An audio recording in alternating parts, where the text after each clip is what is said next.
Welcome back to making clothes out of things that probably shouldn't be clothes. Makutspk.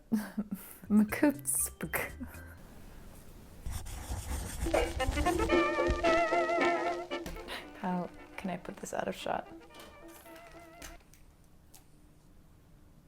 Hello!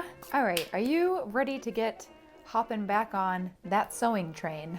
Not quite as fun and lively as a soul train, but a train that I have not frequented in quite a few months regardless. You probably know that I thoroughly enjoy the challenge of taking something that one might call trash into something I might call treasure. Treasure. I just enjoy giving things kind of a second life. So yeah, today, take a little stab at making a dress out of something unconventional, but yet a little bit more practical than my bubble wrap dress.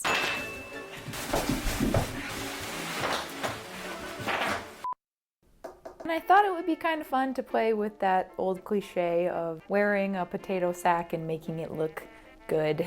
Marilyn Monroe did this. Also being able to scream potatoes the whole time I'm working on this. Yeah, we're gonna make a dress out of potato sacks. Potato sacks. Potato. I'm not quite sure what I want the dress to look like. I thought the next steps is that we could head up to my office where I'm storing all my patterns. I think I want to do a potato pinafore, which sounds like some sort of fancy restaurant hors d'oeuvre, but I have no objections to becoming one of those. It's one step above being a snack. I want to be an appetizer. My only general design for this is that I think I do want buttons going up and down the entire front. I like when my dresses do that and I don't have to worry about side zippers. A big reason is because I hate sewing zippers and buttons are a little bit easier, so.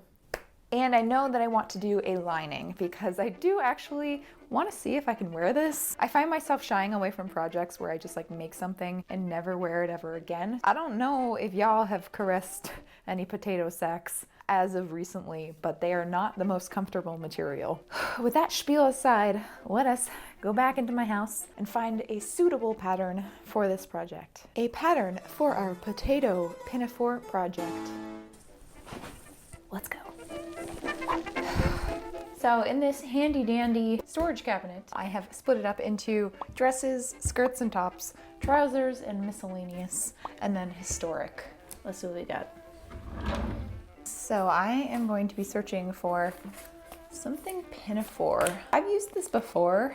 This one also has potential because it already has the buttons, which is very convenient. The only thing I would be changing is probably making these straps a little bit thicker so they're not spaghetti straps. Because we want potato straps. So I think, friends, that I'm gonna go with this one. It's a little 90s. She's shy. Those look like jellies. One of my absolute favorite dresses is by Laura Ashley, and that's actually why I got this pattern, because it reminded me of that. So now that I have the pattern picked out, let me show you the lot of vintage potato sacks that I bought off of eBay. Honestly, probably not the weirdest thing I've ever bought off the internet, so.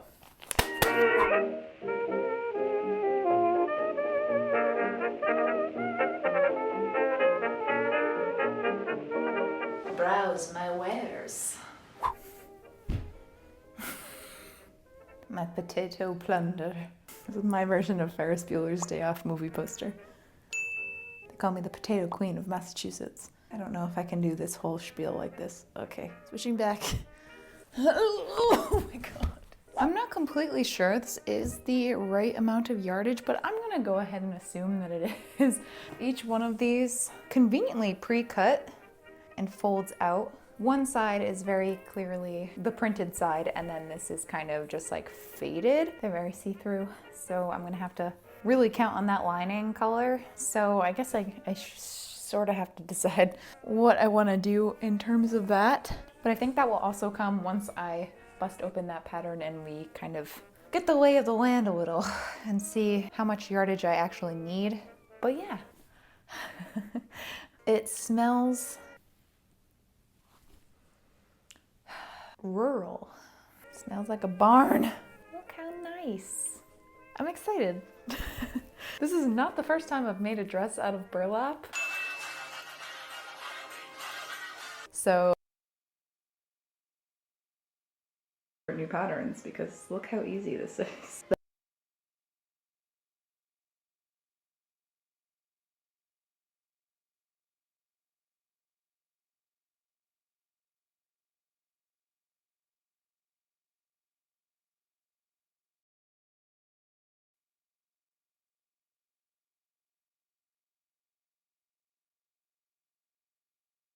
The quirky artist and standout singer is also one of Iceland's most well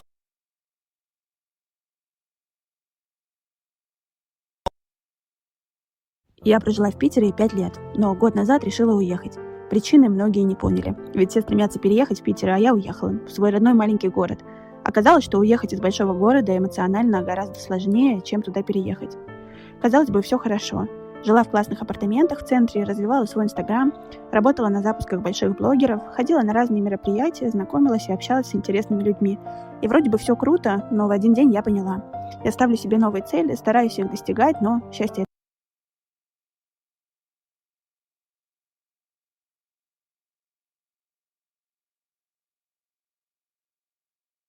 это не приносит. Все равно постоянно скучаю по близким, и вместо того, чтобы идти веселиться, частенько выбираю остаться дома одной со своей собакой. Тогда я собрала вещи, отправила их с деком, взяла собаку и улетела. Дома я начала больше времени проводить с семьей, гулять с племянниками и видеться с лучшими подругами. Эмоционально меня это очень восстановило. Я перестала жить в спешке и поняла, что такое slow life. Теперь я точно знаю, что решения, которые со стороны выглядят странно, могут быть самыми лучшими. Я прожила в Питере 5 лет, но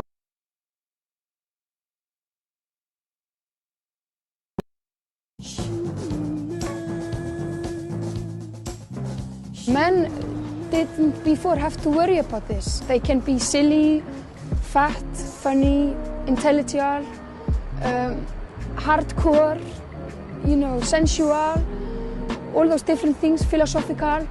But with women, they always have to be feminine. And what I like most is not everybody say this is the age of women or whatever. I think this is bullshit, I just like to see women who can be characters and can be themselves. And number 1, 2, 3, they are what they are, and number 10, they happen to be women in the same way as you happen to be Spanish and I happen to be Icelandic,